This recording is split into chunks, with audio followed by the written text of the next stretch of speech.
power of the passed pawn and an active king in chess. And let's go over this game right quick. And in this game, we are the black pieces. Our opponent has a bishop on c3 and a king on g6 attacking our f and h pawn. What is the best move for the black pieces?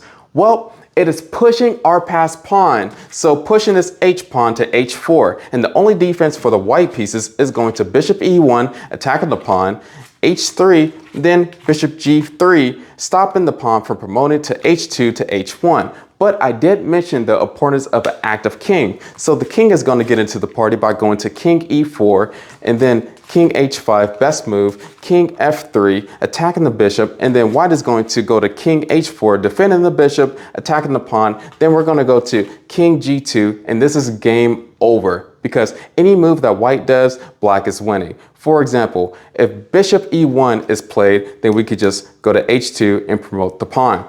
If b4 is played, then we can play a6 and have our opponent as zugzwang. Any move that white plays in this position is a terrible move.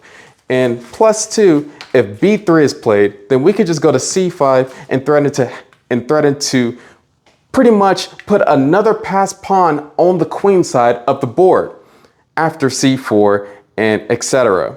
So here's the thing. Because black had an active king and a passed pawn, he won this position even though the opponent, the white pieces, had an extra bishop. Remember that.